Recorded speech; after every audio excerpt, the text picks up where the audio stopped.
I want you to close your eyes. Picture a predator lurking in a school, someone who hides among the most vulnerable, our children. What do you see? Is it a man? Is it a woman? Are they tall, intimidating? Maybe someone powerful, someone who makes the hairs on your neck stand up. Now open your eyes and tell me, does the face that you imagined look anything like this? Because in this case, the person being called a predator wasn't a towering figure. She was a small, petite, blonde woman, a warm smile, a trusted teacher, a soccer coach, a woman who dedicated her career to special education, and now an accused abuser. This is the story of Christina Formella. Welcome to That's My Opinion, where we break down the biggest stories, uncover hidden truths, and explore why they matter. I'm Bacon Bears, and today we're diving into the case of Christina Formella, a special education teacher and soccer coach in Illinois. In March of 2025, she was arrested for allegedly assaulting a 15-year-old student during a tutoring session before school. And as details emerged, including shocking messages, a personal memoir that was found on her phone, and a courtroom appearance with her husband, questions about grooming, accountability, and power imbalance are about to enter the chat. This video is based on publicly available information and is intended for commentary and educational purposes only. All individuals are presumed innocent until proven guilty in a court of law. Please do your own research and form your own opinions, because this one's mine. And let's get started. Christina Formella appeared to live a quiet, admirable life. She was a well-regarded educator at Downers Grove South High School in Illinois, where she worked as a special education teacher. She also took on the role of coaching both boys and girls soccer teams, positions that made her a familiar face to many students and their families. She wasn't just a teacher, though. She was a part of the school's heartbeat, the kind of person who students trusted, athletes looked up to, and colleagues could really rely on. Those who knew her described her as hardworking, involved, and respected. In August of 2024, she married her longtime partner, a former college baseball player whom she had met at Concordia University, Chicago. Photos from the wedding showed Christina glowing in a white lace gown surrounded by friends and family. And from the outside, her life seemed stable, even ideal. A newlywed, a teacher, a coach. It was a picture of success. On March 15th of 2025, a mother was helping her 15-year-old son activate his new phone. And as she linked it to his existing iCloud account, she noticed a series of messages syncing from his old phone. These weren't casual messages between friends or classmates. They were personal, and they were explicit. And as she read further, it became clear that the conversations were allegedly between her son and someone even she trusted, Christina Formella. Concerned by the nature of what she saw, the mother asked her son about the messages, and then together they reported what they had found to the Downers Grove Police Department that same day. And the text messages are gross. And as a mother, the rage that fills me. And here is just an excerpt of what I was able to find. Student, I love you so much, Mama. Christina Formella. I love you so much, baby. Even though this morning was short, it was perfect. Student, I know, baby. It was perfect, baby. So perfect. Formella, I love having sex with you. Student, I know, baby. I love it so much. It feels so good. It's so passionate. It's so intimate. It's so perfect. But how does something like this take place? How or where does it start? Well, Formella started tutoring the alleged victim after he broke his collarbone, and they began messaging each other on a school platform. From there, Formella then gave him her number so that they could play 8-ball pool on their phones, which I think you could also message through. And then the pair allegedly exchanged provocative texts, followed by a FaceTime meeting between the student and Formella. Which brings me to something I don't believe is talked about enough, and that's the grooming of a vulnerable human being. We always focus on the assault and aftermath, but how does it get that far? Grooming is when an adult builds trust with a young person in order to manipulate, exploit, or abuse them. It often starts subtle, like offering extra attention, praise, or gifts. Sometimes it looks like a friendship or a mentorship, or even support during a tough time. The adult may slowly test what they can get away with, often isolating the young person emotionally from others. They may make the child feel special, chosen, or even responsible for the relationship. And by the time it turns inappropriate, the young person may be confused, scared, or unsure how to speak up. Or the young person might truly believe that what they are experiencing is love because they don't know any better. But that's because the entire situation is designed to make them feel that way. When the adult holds influence over grades, playing time, recommendations, or even emotional validation, the young person may feel like they can't say no. Grooming is often wrapped in flattery and trust. It doesn't just start with something obviously wrong, and that kind of attention can feel really good at first, which creates confusion when the relationship starts to cross lines. Victims might second guess their instincts or feel like they're actually the ones to blame. On top of that, many are afraid of what will actually happen if they speak up. Will anyone believe them? Will they get into trouble? Will they be blamed for, quote, ruining someone's career? These are real fears, especially when the adult is well liked. They are respected. And that's why grooming is so dangerous. It's not just about what happens. It's about how the adult uses manipulation and the silence to keep the victim from fully understanding or calling out the abuse until it's already done damage. And it doesn't stop with the abuser.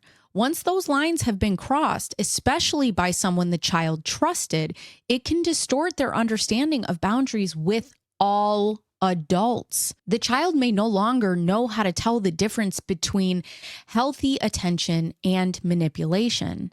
What's appropriate? What's too personal? What's crossing a line? And they've already tried to maybe put up boundaries that didn't work. How do they relearn to put boundaries up? And that confusion doesn't just go away. It lingers. It shows up in future relationships, in self-worth, and their ability to trust others, and even how they see themselves. According to investigators, the student did try to end the relationship.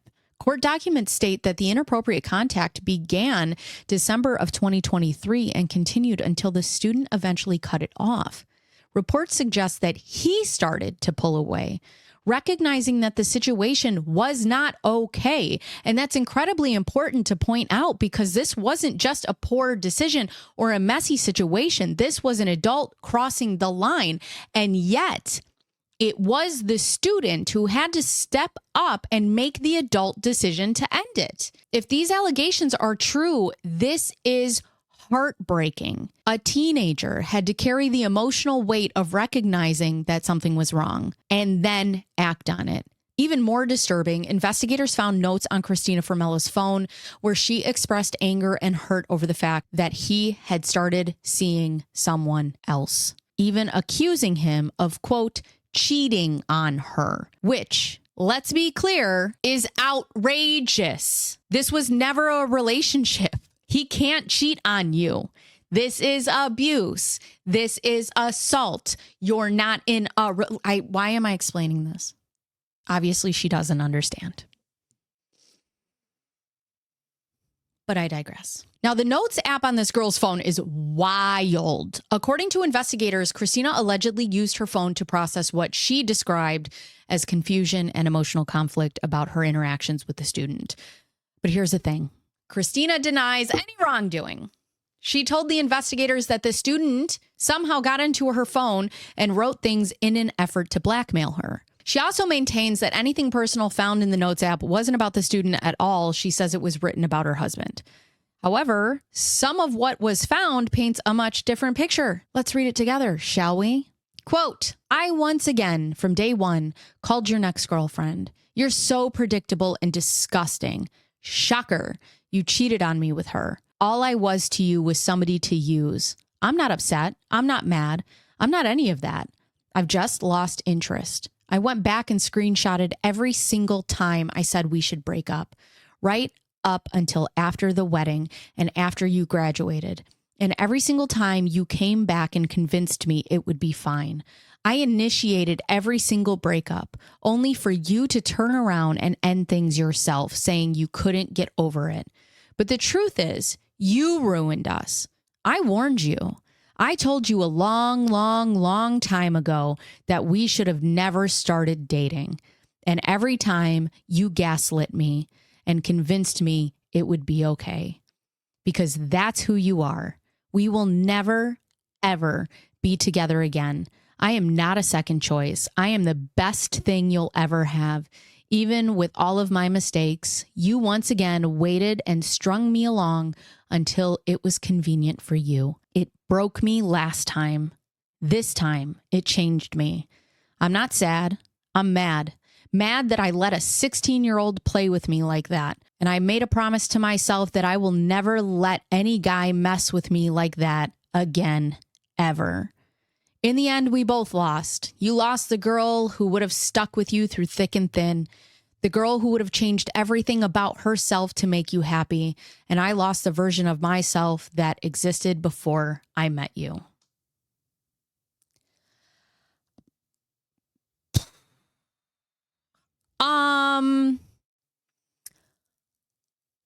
Words that I have, 0. None. Under a section titled Manifestations, she wrote, quote, "He is going to reach out to me soon and try to fix things between us. In the meantime, I'm going to live my best life knowing he's not the person I thought he was and that he is beneath me," unquote. And despite her memoirs and manifestations about the boy, she went on to get married. August of 2024, the wedding took place on Italy's Amalfi Coast, a location renowned for its picturesque landscapes and romantic ambiance. Photos from the event depict a joyous occasion with the couple surrounded by friends and family. How nice. Because in another note dated November 11th, 2024, after she was already married, she wrote, and I quote, "He and I will connect again soon in a positive way. We will both get the closure we need in order to move on in a healthy way. We will be in each other's lives forever. We will be able to love each other while also living our own lives," unquote. Just leave him alone. There's that. On the morning of March 16th of 2025, Christina Formella was arrested during a traffic stop in Downers Grove, Illinois. Now, this part of the story honestly threw me. If you watch the body cam footage, it's strange. And it's strange because of how quiet she is. The officer who detains her doesn't immediately explain why she's being arrested. And to be fair, it's not his case, so he may not have had all the details in that moment. But still, don't they have to tell you? Don't they have to say what you're being charged with and why you're being taken in? Because if it were me, I'd be asking, why am I being detained? What am I being accused of? And yes, they might still take me in regardless, but I would still be asking. And I think most people would. But Christina doesn't. I mean, she sort of does, but also doesn't. Which makes you wonder, did she already know what this was about? But also her husband is present during the stop, and his reaction, also very subdued. Not a lot of visible shock. No, what's going on? Or why are you arresting my wife? Just silence. The interaction feels weird. Take a look for yourself. Do you have your license on you? Yeah. Can I? Yeah, I'm going to explain. I'm sure you're confused. I'll explain everything to you. You're Christina? Yes. Okay, Christina, do me a favor. Can you step out of the car for me? I know you're confused. I'll explain everything to you. You don't have anything on you? You can just grab whatever you need. Whatever I need. Yeah, whatever you need, like your phone, your purse, go ahead and grab it. Is she going somewhere? Or? Yeah, we're going to explain everything to you guys. Go ahead and grab it out. We're not going anywhere right now. Of course, yeah. I don't understand what's going on here. I get it, yeah. You can go grab your things. Can he come with me? Yes. You stay there for right now, sir. Just stay there, but yes, you can. But come on back here. Should I shut the car off? Oh, yeah. Go ahead. Goes off. Okay. Let's right back over here. So, we do have an investigation going on. We have to talk to you about it at the police department, okay? So we're going to explain everything to you there. It's not my investigation. I don't know the full details. We do have to bring you there, though, okay? So I do have to put you in handcuffs and bring you to the police department. Just a Downers Grove. Handcuffs? Yes, unfortunately, yes. I'm willing to go with you. I get it, yeah. Unfortunately, we have to do it that way. So do me a favor. We just take this off. Can I ask you Of course, yeah. It's not, like I said, it's not my investigation. Obviously, we're here for a reason. So go ahead and turn around for me.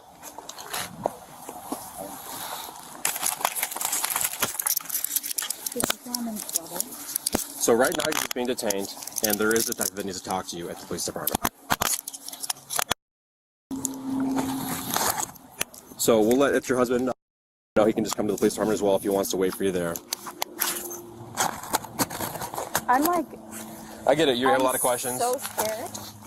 Yeah, everything's okay. We just need to talk to you at the police department. That's all. Nothing else on your pocket right now? Anything else? Just my phone. Just your phone? Here. Okay. Okay. All right, we're heading to sit in the back of this car. On the other side. Once you get to the police department, you'll talk to the detective and he'll explain everything to you. But you can't even give me like an idea At the moment, what this is about? other than that it's an investigation, that's all I can really tell you right now. I'm sorry. I wish. Excuse me, is my husband coming with? Yes, yeah, he's taking his phone number down. We're staying in touch with him. We're just going to Downers Grove, so 10 minutes away. No, I know, but I really would prefer that my husband's with me. Of course.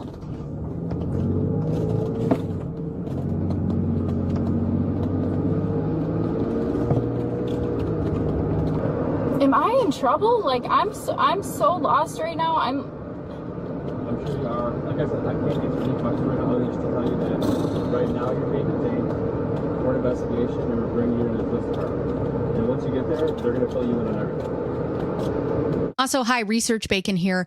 In Illinois, police are required to tell you why you're being arrested, but when they tell you can depend on the circumstances. According to Illinois Statute 725 ILCS 51072, ooh, I said that without mistakes. Go me. Officers must inform you of the cause of the arrest, quote, as soon as may be practicable. Practicable? I can't say it. Holy cow. Practicable. Unless you're caught in the act or there's an urgent reason that they can't explain it immediately, like a safety concern or a chaotic scene. But once you're officially under arrest, they do have to tell you what you're being charged with. It doesn't have to be the second the handcuffs click, but it should happen shortly after, either on the scene or at the station, and definitely before questioning. But once the officer does tell Christina she's being arrested for charges related to a student, she starts to panic. Down there.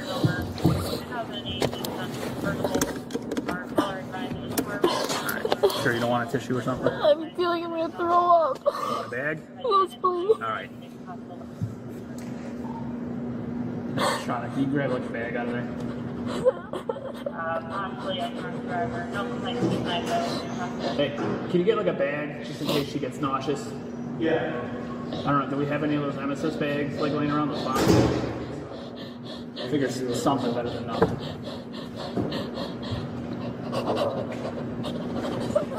Or here, if you stay with her, I'll go grab it.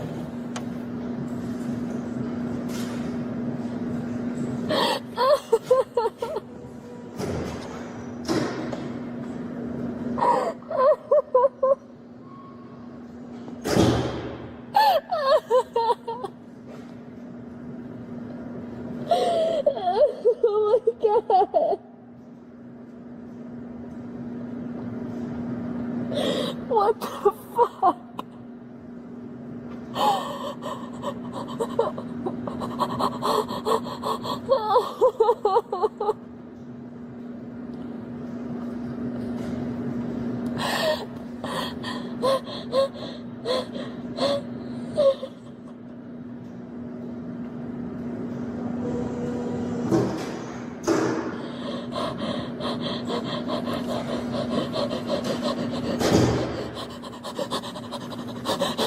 Just kind of put it on the floor here, alright? Okay. A few paper towels on the floor here if you need it, alright? Okay. Thank you. You can see the panic start to rise in her, but still, there's not much protesting. No shouting, no confusion, no, what are you talking about? No, I didn't do that. Just dread. Following the arrest, she was released under strict pretrial conditions. She was ordered to have no contact with minors, and she was barred from entering school property. She was also placed on paid administration leave from her teaching and coaching position at Downers Grove South High School. Now, you might be asking, paid leave? Really? Because I did. But in Illinois, this is actually standard procedure. When a teacher is accused of something serious, especially involving a student, the school can remove them from the classroom immediately without firing them. And it's meant to protect both the students and the employees' legal rights during an ongoing investigation. And I get it. You don't want to terminate someone if they truly did not commit this crime. Understandable. When Christina Formella sat down with investigators, she denied ever having sexual contact with the student. She told police that the messages found on the boy's phone, the same messages that triggered her arrest, were not from her. Instead, she claimed that the student had somehow accessed her phone without her permission and sent the messages to himself, and then deleted them from her device as a part of a plan to blackmail her. How does he have your password? And if you don't have a password, how did he get that much time alone with your phone on multiple days? I'm just wondering. She maintained that she had not initiated anything inappropriate and tried to frame the entire situation as a misunderstanding or a setup. When the officers asked about the emotional and highly personal entries discovered in her phone's notes app, entries that appeared to reference the student directly, Christina gave a very different explanation. She said the notes were simply a way for her to manage anxiety. She insisted that any mention of intimacy or emotional struggle in those writings had nothing to do with the student at all. Those were about her husband. But she doesn't stop there. At one point during the investigation, Christina claimed that she was being unfairly targeted because of the way she looks. She reportedly told police, quote, "Everybody comes after me because I'm good looking." I mean, I can relate, Christina. Me too. Everybody, because I'm so good looking. She describes herself as someone who simply, quote, cared too much about the student. She positioned herself as the victim, someone who got too emotionally involved with a student who she said manipulated the situation against her. Christina also told police that her husband was fully aware of the situation. She described the student as a, quote, stalker and claimed her husband knew about him. But when investigators spoke with Michael Formella, he told police he had no idea anything inappropriate had happened and that he only knew that the student was one of the kids on Christina's soccer team. Michael Formella has not made any further public statements about this case. However, he has been seen accompanying Christina to her court appearances. But as of now, there's been no official word from him and no detailed reporting on his demeanor during those moments. His silence has left many wondering what he knew, what he believes now, and where he stands in all of this. Christina Formella appeared in court on April 14th of 2025, where she formally entered a plea of not guilty to all charges, including 1 count of criminal sexual assault and 2 counts of aggravated criminal sexual abuse. These are serious felony charges, and if convicted, she could face up to 15 years in prison, especially since some of the charges are not probation eligible under Illinois law. Since then, the case has moved into the pretrial phase, where both sides begin gathering evidence, filing motions, and determining how to proceed. Christina is currently out on bond with strict conditions. She cannot have contact with minors. She cannot go to the school. She's still on paid administration leave. Her next court date is scheduled for June 17th of 2025. At that hearing, the court may review updates related to evidence, digital forensics, or any additional witness statements. Depending on what happens, the defense may try to challenge the admissibility of the notes app or text messages. The prosecution may argue that those notes point to intent and emotional involvement with a minor, which are key elements in this case. It's also worth noting, as of now, there has been no plea deal offered publicly, and Christina continues to deny all wrongdoing. That means this case could be heading to trial, and if it does, the details may become even more public than they already are. So I'm going to need you to let me know in the comments what your thoughts are about how this is going to go. The bigger lesson here is this: we have to stop treating abuse like it only happens when it's obvious. It happens in gray areas. It happens when we ignore small red flags, and it especially happens when adults in power cross boundaries that were never meant to be crossed. We owe it to our students to not only respond after harm is done, but to prevent it. That means tighter policies, more education, and a culture where kids feel safe speaking up. Because if a child has to be the one to end the relationship, if the burden falls on them to say that this is wrong, then we've already failed. If you found this video important or if it made you think, help us keep these conversations going. Let me know your thoughts in the comments. Like the video if you learned something, and don't forget to subscribe, because every week we take on stories that go deeper than the headlines. My name is Bacon Bears, and that's my opinion. I'll see you next time. If you guys want, stick around, watch some more videos. I'll see you next time.